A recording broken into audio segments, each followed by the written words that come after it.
It's a pleasure to have you. We are from Argentina. I don't know if you're aware. I've heard of Argentina, yeah. Okay. I think What it's is your somewhere south of Texas. a bit a bit Yes. south, yeah. Warmer maybe? I don't think so. Depends on the time of year, I guess. Yeah. Well, so you're talking about your very first solo show here. Yes. How um how did this tour, the arrange, as you said, of uh, all these classics of your songs came to be? I'm pretty concerned, not concerned, but it's a big doubt I have. How did you got to do this, or why? Well, there's two things. I've been playing concerts with orchestra for years now because I learned how to do orchestra when I was a film composer, flinty-eyed, hired gun film composer, uh, working for Hollywood. The business was harsh, but the upside was that I learned a skill of how to compose and arrange a full orchestra. That's just one of the tools of film music. And so I've been doing concerts of various film scores and so on. And I would put in one or two obscure police songs that I wrote and do them, just as instrumentals with the orchestra. Mhm. Um, and they were very popular. They always, got a great attention. And then one day Satan came to me and whispered into my ear and said, "Do the hits." And I said, "No, get behind me, Satan, away from me, Satan. Oh, Jesus, save me from this temptation." And then I said, "Okay, Satan, let's go." Um, Let's and go, money. I'm sorry to say it was that easy. So I um I thought at first that people would have doubts and that people would come after me with pitchforks and torches to burn me at the stake for committing sacrilege upon police songs. But it turns out that people are enjoying the show because there is familiar, songs that people know are just more powerful than new Yeah, songs every time. Doesn't matter whether it's a new Paul McCartney song or versus an old Beatles. There's no comp. So old songs have emotional baggage, which is yeah, very powerful. And to play concerts or shows, we love that. Us performers love that emotional impact, however we can get it. Um, and so playing the old songs is great for shows. The other thing is that the orchestral environment is hearing that familiar song that you can sing along with in a new envelope. It's a new soundscape. And thirdly, I was able to find the reason I did do the arrangements in the first place was as the score for my film that I made about the police using the yeah, Super 8 footage that I shot. And as a film composer, I had to cut up the songs to serve the film. And once the scalpel came out, once the scissors came out, the orgy began. And I found long lost outtakes from the albums of guitar parts. I found improvise. By the way, that looks like a heavily alcoholic drink you have there. oh, So, it's just a it's a coffee. something about the shape of the glass looks like it's a Yeah, Long Island iced tea. Uh, it's kind that's of fine. That's fine. You're talking it, to a rock and roll guy, so you're okay. It's okay. it's a it's a good coffee. It's a It's glass hot of here. milk. Yeah. Oh no, it Uh, doesn't have. It's uh, just s coffee and ginger ale. yeah, and whiskey. Come on, don't disappoint me now. Anyway, You so grab some and I pour so it. the so the arrangements, the derangements involve lots of other police stuff. And as a film composer, I had to cut up the songs to serve the film. And once the scalpel came out, once the scissors came out, the orgy began. And I found long lost outtakes from the albums of guitar parts. So the arrangements, the derangements involve lots of other police stuff that people haven't heard before, but is still very police. the kind of extrapolations that we did on stage during jams. Mhm. We would go off, and those are the things. So those are very Police, but you haven't heard them on the records ever. And Yeah, right. so they're the combination of old and new makes this a very exciting show. And so I have survived to live another day. I didn't see a single pitchfork. People are really enjoying the show. I've been doing it for almost 3 years now. Yeah, are you enjoying them? Oh, very much. I Yeah. like the songs for one thing, Okay. and I like the environment of playing with the orchestra because the orchestra, as you know, doing the arrangements. I had my fun with that 3 years ago. Yeah. That was a lot of fun. But playing with the orchestra, it has such a rich vocabulary, and it has such dramatic the signal to noise, or rather, the dynamic range is very broad, much broader than a rock band. Yeah. A Right. rock and so I enjoy that. It's great for playing drums because I can play very softly, and then when I want to, I can play loud, and there's much more dynamic range. Hmm. And so it's a fun show to play. And the fact that the people know the songs and sing along, well, that's kind of fun too. Oh, I have one regarding this arrangement and orchestra thing. Is there any room for improvisation on the set, or did you arrange a set Is with there room for what? improvisation, like Yes. changing the set or moving parts? Because I feel like um, an orchestra is a pretty big Yes, it's thing. locked. Yeah, it's Yeah, locked. sure. Orchestras do not improvise. Orchestras are Exactly. the It's like a sheet of paper, you read and you play. Exactly. That's why we love orchestras because it's on a sheet of paper. I will meet a new orchestra in Mexico City, in Santiago, and in Argentina. I will meet the orchestra on the afternoon of the show. We will So rehearse there's for 2.5 hours and go different. bang, we play the show. That's what the orchestra can do. What they Yeah. cannot do is improvise. But Okay. while the orchestra is not improvising, I can improvise, There you and are. and I'm free to improvise because I know exactly where the orchestra is and what it will be doing, which means I can take a left. I'll Yeah. see you in 16 bars. I can go and do anything, and it's different pretty much every night. And so Mhm. I'm free, so I can improvise, and I can improvise so freely because the orchestra is locked. Right. It's like having a score playing at the same time, right? Yeah, yeah, and there's a couple spots in the evening where the orchestra has just okay, their instruction is sit there and wait for a signal and then start Okay. playing again. All So right. that we can, so that we can so that I can rock out with Brenda in one spot and Yeah. Lula in another spot. Well, I was going to go there because we knew news was brought. I think last week that your backing band it's Eruca Sativa, a local band here, Absolutely. and you're taking them to Mexico and Chile as well, right? Absolutely.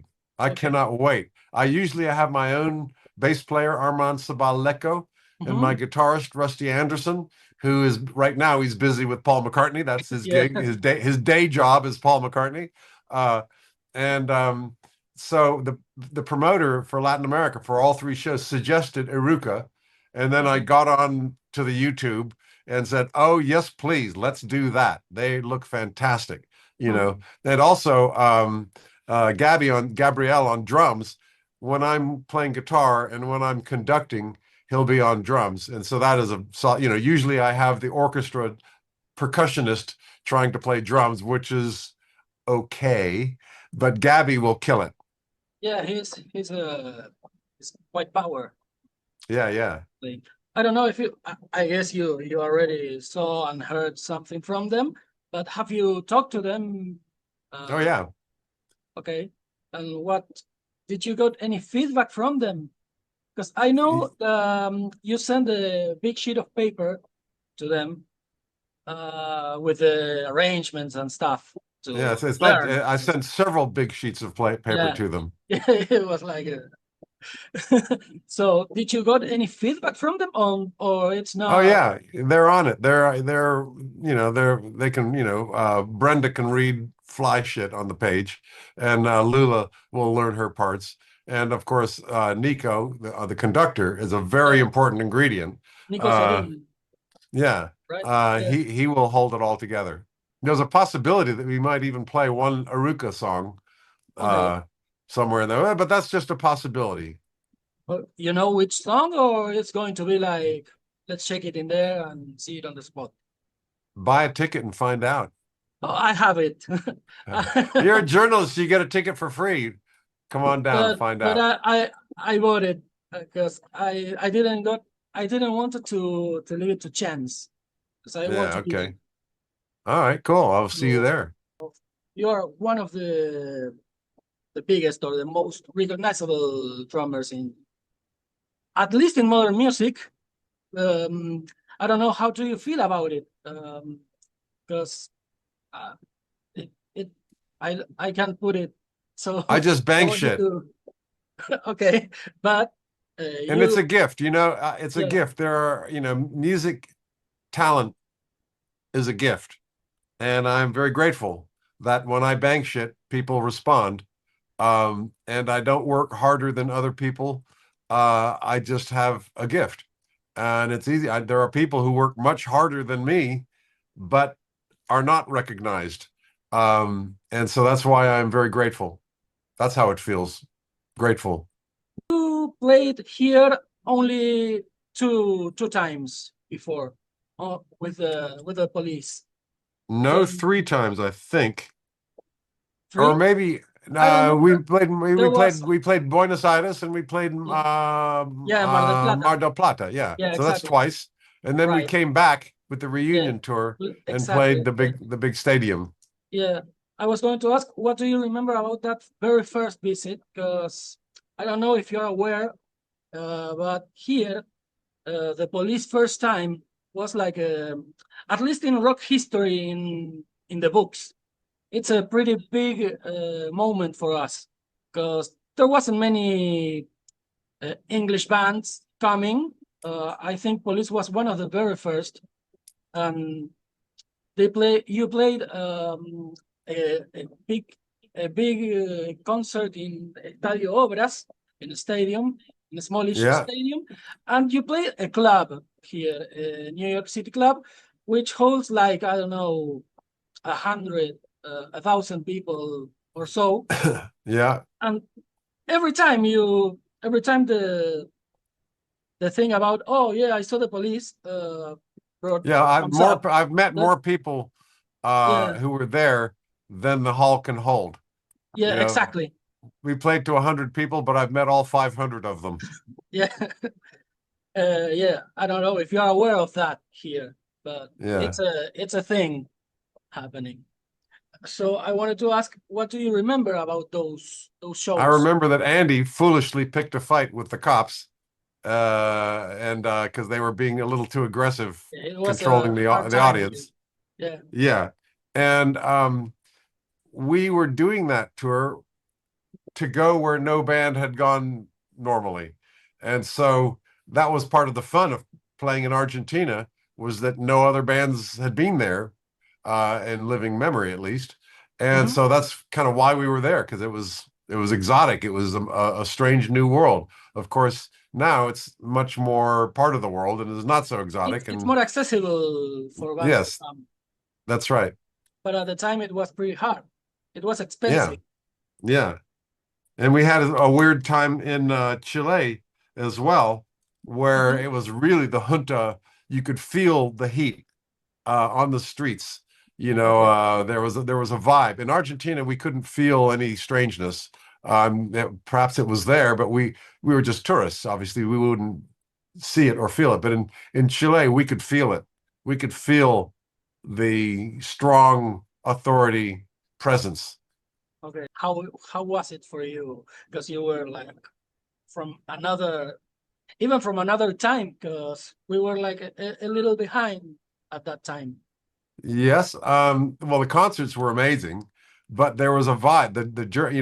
At one point, we the one of the artists before us was the darling, a young female singer who was the darling of Chile, and she had a cold, and somebody mentioned that she had a cold and maybe we should have the microphone disinfected, which turned into a national insult, that the police Oh, insulted the people of Chile, and the daughter of Chile, they blamed it. Sting demanded. Sting had no idea.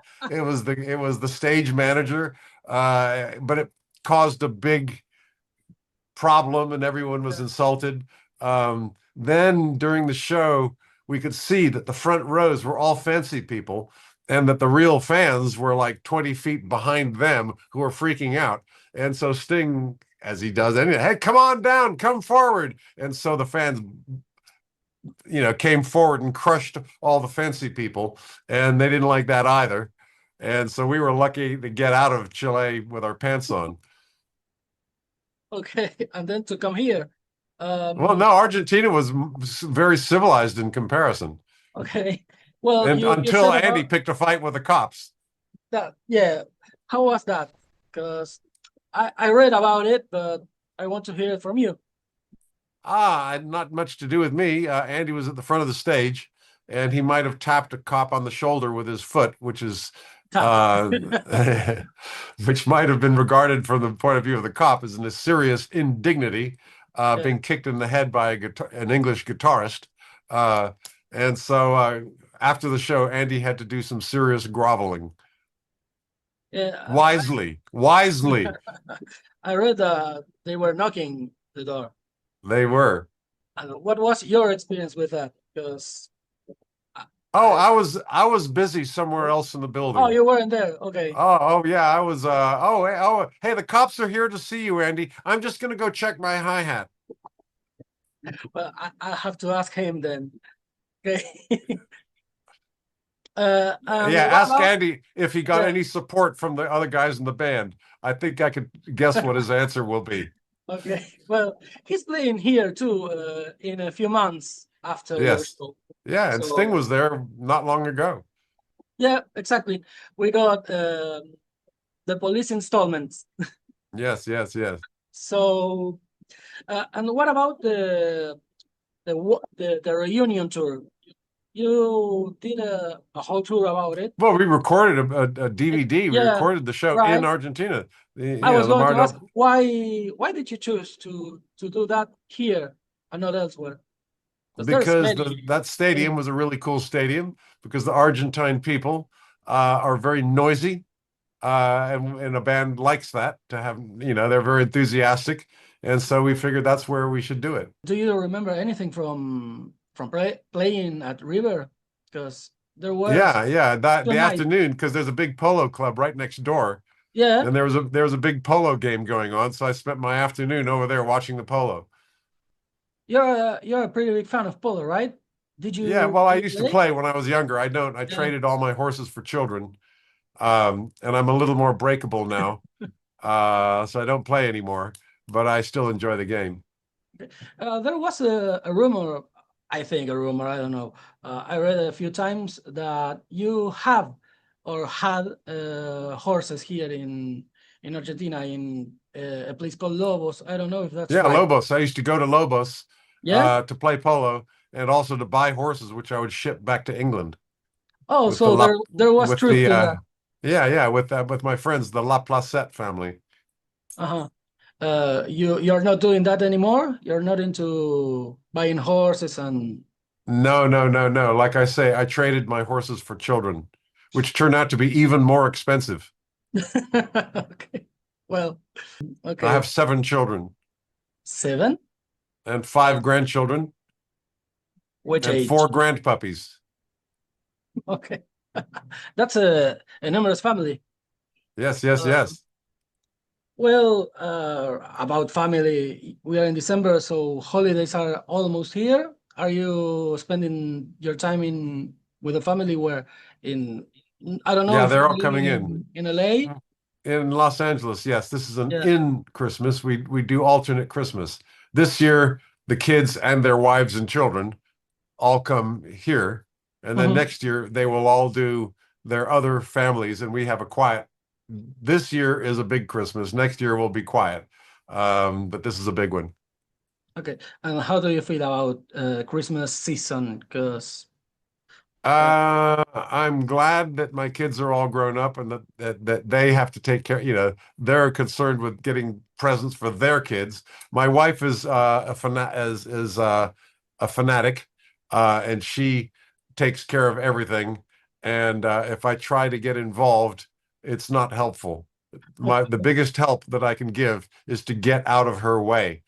And she has her whole Christmas collection that she's built over the years of Christmas stuff, the candles, the angels, all the Christmas stuff, which she brings out in Christmas. And I have to keep my head down and speak very quietly and very politely during this season, or else I'll get my head blown off.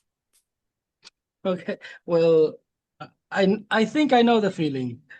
Yes. We were talking about your composer phase as a music for movies, but you also did music for games, for video games, Yes. like quite early. Yeah, well, Spyro was the big one. Yeah, yeah, exactly. How did that came to you? I don't know how An does it. incoming phone call. An incoming phone call. There's nothing very sexy about being a professional hired gun composer in Hollywood. They get a call, they paid me cash money, and I had the best time of my life. It was my favorite composing gig. There was a lot of it. The quantity was immense, but weirdly, I discovered that quantity provides quality because you're working so fast without remorse, without judgment, without doubt, that you go deep, deep, deep into the creativity. And now when I have a commission from the Chicago Symphony or something, I use those little 3-note tricks that I develop under the pressure of Spyro. I'll use those and turn those into big symphonic moments because that's some of the, also for episodic TV, I did a few different series. One of them was The Equalizer, which was a big hit series. And there as well, the pressure made the music better, which is counterintuitive. But when you're in a hurry, when you haven't got time for writer's cramp, then you get to the big stuff. You get to the deep stuff. Okay, that sounds opposite to what one would think, but exactly. Yeah. Talk about you released a book a few months ago. Yes. I don't have it, so I don't know what is it about. Well, actually, I'm not sure if it is released. It's I do a tour where I just talk. In Argentina, I'll be banging shit, but I have another version of a tour, which is mostly English-speaking countries, where I just tell war stories. And the book is available on that tour. It's not published out there. I think you can buy it online, actually, come to think of it. I remember a sort of pre-order with a few box items and things, but I didn't get it because it was a limited run. But I thought it was a published book out of the public. Yeah, it's a limited release. What do you call it? What do they call it in the art world? Limited edition, something like that. And what is it about this book? I don't know if you're okay. It's like a biographical. It's biographical. Will you care to share anything about it? Well, you have to come to the talk show. I can't because you're not doing that. Because I'm not. Yeah. It's the story of my life. My father was a CIA agent who used to install dictators in the Middle East. I was a tour manager. I was a roadie for Wishbone Ash. I played in Curved Air. I formed a band called the Police, conquered the world. Then I became a film composer for 20 years. Then I became an opera composer that's what I do now. And the story continues. Well, we are running out of time, so I will let you be. Thanks a lot for this. Okay, well, I hope you have a story. Well, see you in like 10 days or so. Okay. All right. Take care. You too. Thanks.